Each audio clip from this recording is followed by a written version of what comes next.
দর্শকবিন্দু আজকের ভিডিওর মাধ্যমে দেখিয়ে দেব যে আপনারা বাংলার শস্য বীমা ফর্মটি কীভাবে ফিল আপ করবেন। তো বন্ধুরা, প্রথমে যে অপশানটি আছে নিজের নাম, মানে কৃষকের নাম লিখো। এখানটা কি করবে, আপনার নিজের নামটা লিখে দিবেন। আপনি বাংলাতেও লিখতে পারেন, ইংরেজিতেও লিখতে পারেন। এরপর আপনি এখানে নিচে এখানে দেখুন পিতা, মাতা বা স্বামী বা অভিভাবকের নাম। তো যদি আপনারা পুরুষরা আবেদন করে থাকেন তাহলে সেক্ষেত্রে এখানে পিতার নাম লিখবেন।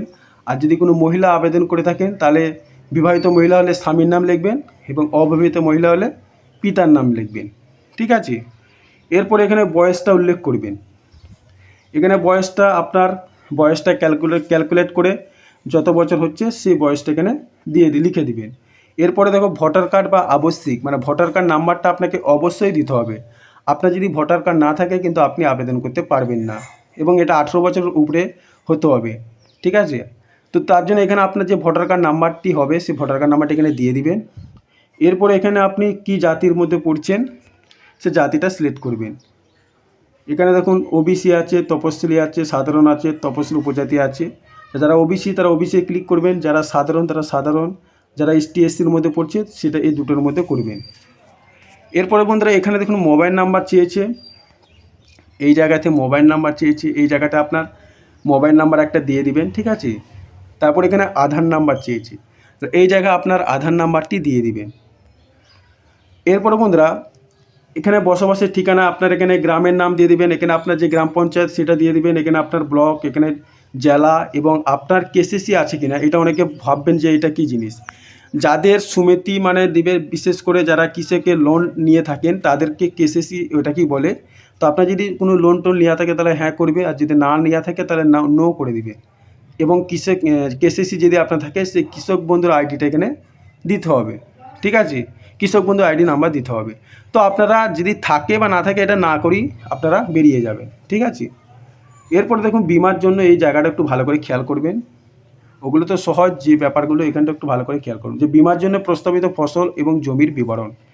তো বন্ধুরা এখানে দেখুন অটোমেটিক ধানের জন্য উল্লেখ আছে, এটা আবার আপনারা গোল করে দাগ দিবেন না, আমি জাস্ট দেখিয়েছি। ধান এখানে থাকবে, শুধু আপনি এখানে কী করবেন, আপনার ব্লকের নাম লিখবেন, এখানে আপনার গ্রাম পঞ্চায়েতের নাম লিখবেন। ঠিক আছে। এই জায়গায় আপনার মৌজা বা জিএন নাম্বার, আপনার মৌজার নাম লিখবেন এবং নিচে ছোট করে জিএন নাম্বারটা লিখে দিবেন। এবং আপনার যে রেকর্ডটা নিয়ে, মানে আপনি যে জমিটার, মানে যে জমিতে যে জমি ক্ষতিপূরণের জন্য আপনি আবেদন করছেন সেই জমির বা সেই রেকর্ডে দেবে খতিয়ান নাম্বার আছে, সেই খতিয়ান নাম্বার এখানে উল্লেখ করবেন। এবং ওই খতিয়ানে যদি দেখেন যে আপনার অনেকগুলো দাগ আছে তাহলে আপনাকে এখানে সেইভাবে আপনি ফর্মটি ফিল আপ করবেন। দেখুন আমি একটা ঘর ছেড়ে ফিল আপ করেছি, কারণ হচ্ছে আমার এই খতিয়ানে 4টে দাগ আছে। তাহলে 4টে দাগ একটা ঘরের মধ্যে ধরানো সম্ভব নয়। তাও দুটো সংখ্যার হলে ধরানো ঠিক আছে, অনেক দাগ আছে যেটা 4টে সংখ্যার বা 3টে সংখ্যার এরকম হয়। তো সেক্ষেত্রে আপনাদেরকে বলবো যে আপনারা আপনার যে খতিয়ানটা উল্লেখ করছেন ওই খতিয়ানে যদি একটা দুটো দাগ হয়ে থাকে তাহলে আপনার উপরের ঘরটা ফিল আপ করে যাবেন। যদি দেখেন যে আপনার ওই খতিয়ানে 10টা দাগ আছে তাহলে আপনার হয়তো 3টে ঘর অবধি চলে আসতে পারে, তার জন্য আপনি 3 নম্বর ঘরে করে যাবেন যাতে এখানের মধ্যে এই ক্যাপাসিটির মধ্যে ধরে। ঠিক আছে। আর যদি না ধরে আপনারা আবার একটা কাগজ বা আবার একটা ফর্ম নিয়ে ফিল আপ করতে পারেন। তো যাই হোক এখানে সেটাই করবেন। দিয়ে তারপরে ওই এখানে যতগুলো দাগ দিচ্ছেন, এখানে যতগুলো দাগ উল্লেখ করছেন ওই দাগগুলোর মোট কত একর দেখবে লেখা থাকে। তো আপনারা মোট একরটা ক্যালকুলেট করবে, মোট একরটা এই জায়গায় লিখে দিবেন। ঠিক আছে। ধরো আমি উদাহরণস্বরূপ বলছি, আমি 12 দাগে ধরো আপনার 0.2 একর, তারপরে হচ্ছে হয়তো ধরো 0.26 একর, আর একটা হচ্ছে 0.10 একর। তাহলে মোট 2 একর, 26 একর, 10 একর যোগ করে যেটা হবে সেটা এই জায়গাতে আপনারা যতটা হবে ততটা এখানে একরে লিখে দিবেন। ঠিক আছে। এখানে একরে বলেছে, শতক বলেনি। আর একরে হচ্ছে রেকর্ডে উল্লেখ থাকে, তাহলে এই রেকর্ডে যেমনটি আছে তেমনটি মোট হিসাব করে এখানে দিয়ে দিবে। এরপরে এখানে দেখো নিজস্ব জমি না ভাগ চাষি না ভাড়া নেওয়া চাষি সেটা বলেছে। তো এখানে কি করবেন, আপনারা যদি নিজের জমি হয় তাহলে এখানে নিজস্ব জমি করবেন, যদি ভাগ চাষি তাহলে ভাগ চাষি করবেন। অনেকে বেশিরভাগ নিজস্ব জমি হয়, সেক্ষেত্রে এখানে নিজস্ব জমি লিখে দেবেন। এখানে ফসলের রোপণের ডেট এটা আপনি দিতে পারেন না পারেন, বা তাও একটা দিয়ে দিবেন একটা, যে আপনি এই ডেটে ফসল রোপণ করেছেন। ঠিক আছে। এরপরে দেখুন এই জায়গাটা একটু ভালো করে ফিল আপ করবেন, হ্যাঁ, আর একটা কথা বলি, এখানে আর একটু ব্যাপারটা বলে দিই যে আপনার যদি দেখেন যে কোনো এক খতিয়ান আছে, ঠিক আছে, এই খতিয়ানে ধরো 4টে দাগ আছে, অন্য খতিয়ানে 2টো দাগ আছে, আপনি আবার আপনার এখানে ব্লকের নাম, মানে আপনার ফসল যে ব্লকের মধ্যে পড়ছে, আপনি যে মানে রেকর্ডটা দিচ্ছেন জমির, সেই রেকর্ড বা সেই জমিটি যদি যে ব্লকের মধ্যে, সে ব্লক সিলেক্ট লিখবেন। আবার এখানে আবার গ্রাম পঞ্চায়েত, এখানে আপনার মৌজার নাম, এখানে কিন্তু জমির যেখানে জমিটা আছে সেই ঠিকানাটা দিতে হবে, ঠিক আছে, এখানে আপনার ঠিকানা দিলে হবে না। এখানে বলেছে যে বিমার জন্য প্রস্তাবিত ফসল ও জমির বিবরণ এবং খতিয়ানটা উল্লেখ করবেন। আবার এখানে একটা খতিয়ান দিবেন যদি অন্য কোনো খতিয়ান হয়, এবং ওই খতিয়ানে যতগুলো দাগ আছে সেই দাগগুলো এখানে ছোটো ছোটো করে লিখে দিবেন যদি বেশি হয়, আর যদি দুটো একটা হয় ভালো করে লিখে দিবেন, এবং ওগুলো মোট হিসাব করে জমির রেকর্ডটা দিবেন, এবং এখানে নিজস্ব না ভাড়া সেটা করবেন, এখানে একটা ডেট দিবেন। পরপর এগুলো যতটা পারেন যতগুলো ধরবে দিয়ে দিবেন। যদি আপনার একটা দুটো খতিয়ান হয় তাহলে আর দেওয়ার দরকার নাই। এরপর এখানে দেখুন কৃষকের ব্যাংকের বিবরণ, ঠিক আছে, এই জায়গাটা আপনারা ভালো করে ফিল আপ করবেন। ধরুন আপনি ওগুলো সব বাংলায় করেছেন, কিন্তু এই জায়গাটা আপনি অবশ্যই ইংরেজিতে ফিল আপ করবেন, এই জায়গাটা, ঠিক আছে। এবারে এখানে দেখুন কি বলেছে যে কৃষকের নাম ব্যাংকের পাসবই অনুযায়ী। অনেকের ব্যাংকের পাসবইয়ে একটু হয়তো নাম ভুল থাকতে পারে, হয়তো আপনার যে অরিজিনাল নাম, সে অরিজিনাল নামে হয়তো ব্যাংকের নামে একটু ভুল আছে, কিন্তু আপনাকে সে ব্যাংকের যে নামটি আছে, আপনি ব্যাংকের বইটা খুলবেন, ওই ব্যাংকের যে নামটি আছে সে নামটি এখানে দিয়ে দিবেন, ইংরেজিতে ক্যাপিটাল লেটারে ভালোটি করে লিখে দিয়ে দিবেন ব্যাংকের নাম। তাহলে কৃষকের ব্যাংকের পাসবই অনুযায়ী নামটা লিখবেন, এখানে নিজের নামটা, ঠিক আছে, ইংরেজি নিজের নাম, যে ব্যাংকের যে নামটি যেভাবে আছে সেভাবে এখানে লিখে দিবে, ঠিক আছে। এরপরে দেখুন এই জায়গাটায় ব্যাংকের নাম, তাহলে আপনি যদি এসবিআই ব্যাংক দেয়, স্টেট ব্যাংক অফ ইন্ডিয়া, আপনি সংক্ষেপে এসবিআই লিখে দিবেন। যদি পাঞ্জাব ন্যাশনাল ব্যাংক দেয় তাহলে পিএনবি করে দিবেন। যদি কানাড়া ব্যাংক দেয় বা যেই ব্যাংক দিই সেই ব্যাংকের নামটা এখানে ছোটো করে লিখে দিবেন, ঠিক আছে। এবারে ব্রাঞ্চের নাম, আপনার ওই ব্যাংকটি যে ব্রাঞ্চের মধ্যে পড়ছে সেই ব্রাঞ্চের নামটা এখানে ক্যাপিটাল লেটারে ইংরেজিতে লিখে দিবেন। অ্যাকাউন্ট নাম্বারটা এখানটা অবশ্যই ভালো করে লিখবেন, অ্যাকাউন্ট নম্বর, এবং ওই ব্যাংকের আইএফসি কোড ভালো করে লিখবেন, ঠিক আছে।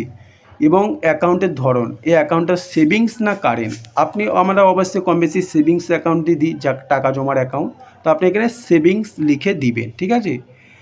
এরপরে দেখুন এখানে কি কি লাগবে আপনার ওই ফর্মের সঙ্গে, সেটা বলছে কৃষকদের দাখিল যোগ্য বাধ্যতামূলক।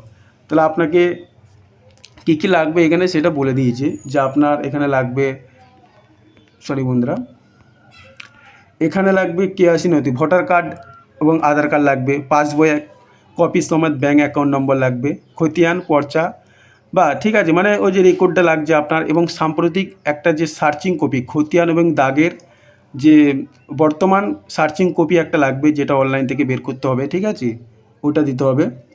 আর সহকৃষি অধিকারী অথবা ভূমি সংস্কার, এটা মানে যারা হয়তো ধরো নিজের জমি লয়, অন্য কারো জমি দিবে, সেগুলোর ক্ষেত্রে এগুলো লাগবে। তাহলে আপনাদের মেন যেগুলো লাগছে সেগুলো হচ্ছে আধার কার্ড, ভোটার কার্ড, ব্যাংকের বই, ঠিক আছে, এবং আপনার জমির রেকর্ড জেরক্স, এবং ওই জমির রেকর্ডের একটা লাইভ মানে বর্তমান সার্চিং কপি লাগবে, সার্চিং কপি মানে খতিয়ান এবং দাগের একটা তথ্য লাগবে, ঠিক আছে, যেটা বর্তমানে আপনাকে বের করে অনলাইন থেকে বের করতে হবে, সার্চিং কপি। আপনারা সাইবার ক্যাফে গেলেই ওগুলো বের করে দিবে। এরপরে বন্ধুরা দেখুন এখানে আর কি করতে হবে, এই জায়গাটা সাক্ষীর সই, মানে যে কোনো ব্যক্তির এখানে একটা সই নিয়ে নেবেন, ঠিক আছে। এখানে কিন্তু আপনার সই করলে হবে না, যে আবেদন করছে তার নয়, সাক্ষীর যে কোনো ব্যক্তির একটা সই নিয়ে নেবেন, আর এখানে আপনার সই, যে আবেদন করছে তার সই, ঠিক আছে।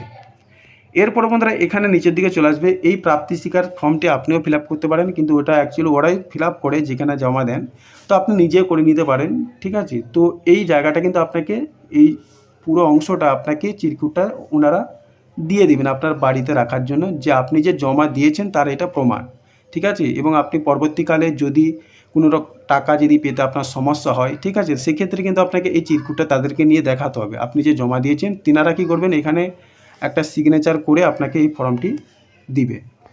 তো এখানে কি করতে হবে সেটা আমি একটু সংক্ষেপে বলে দিচ্ছি। এই জায়গাটা আপনার যদি ভুলও কিছু হয়, অসুবিধে কিছু নেই, এখানে নিজের নাম লিখে দিবেন, দেখো শ্রী বা শ্রীমতী, এখানে পিতার নাম বা স্বামীর নাম, আপনার গ্রাম উত্তরপাড়া গ্রাম পঞ্চায়েত, জয়পুর ব্লক, বাঁকুড়া জেলা, আমি যেরকম লিখেছি আমার যেটা পড়ছে, এবং আপনি কোন সময় রোপণ করেছে সে ডেটটা, সময়টা দিবেন, আপনার কোন ফসলের জন্য, কত একর জমির জন্যে, ঠিক আছে, দিয়ে দিলেন, লিখে দিলেন। এবং এখানে আবার আপনার নিজের নাম লিখবেন, আপনার ব্যাংকের কোন ব্যাংকের নাম, আপনি কোন ব্যাংকটা দিয়েছেন সেই ব্যাংকের নামটা লিখে দিবেন, কোন শাখার, এবং অ্যাকাউন্ট নম্বরটা লিখে দিবেন, ব্যাস। কয়েকটা জিনিস এখানে লিখে দেবেন। এখানটা আপনাকে ছিঁড়ে চিরকুটটা দিবে, এখানটা কিন্তু সেরকম বিস্তার কিছু ইম্পর্টেন্ট নয়, ঠিক আছে। এখানটা ফিল আপ করে দিবে যা হোক করে। এরপরে বন্ধুরা এখানে আপনাকে একটা সই করবে, অবশ্যই এই জায়গাটা সই আছে নাকি দেখবেন। পরবর্তীকালে আপনার যদি দেখান যে আপনার কোনো সমস্যা হলে বা আপনি টাকা যদি না পান, সেক্ষেত্রে ওনারা এটা জমা হয়েছে কিনা সেটা দেখবে। তার জন্য এখানে অনুমোদিত সাক্ষীর স্বাক্ষরকারীর সই বা সিলমোহর এখানটা অবশ্যই সই নেবেন। তো এই চিরকুটটা আপনাকে ছিঁড়ে দিয়ে দিবেন। তো দর্শকবৃন্দ, আশা করি আপনাদেরকে A to Z সমস্ত কিছু ব্যাপারগুলো বুঝিয়ে দিয়েছি। যদি তা বুঝতে আপনার কোনো দিক থেকে অসুবিধা হয় বা কোনো রকম যে এই জায়গাটা আপনার বুঝতে অসুবিধা হচ্ছে বা বুঝতে পারছেন না, আপনারা অবশ্যই আমাকে কমেন্টে জানাতে পারেন। তো বন্ধুরা, এই ছিল আজকের আপডেট বা এই ছিল আজকের ভিডিওটি ভালো লাগলে অবশ্যই বন্ধুরা একটা লাইক করবেন। আর চ্যানেলে যদি নতুন হয়ে থাকেন, এখনও পর্যন্ত চ্যানেলটি যদি সাবস্ক্রাইব করে না থাকেন, অবশ্যই বন্ধুরা একটু চ্যানেলটি সাবস্ক্রাইব করে পাশে বেল আইকনটি ক্লিক করে অন নোটিফিকেশন অন করে রাখবেন। ততক্ষণ ভালো থাকবেন, সুস্থ থাকবেন। আবার পরবর্তী ভিডিও দেখা হবে।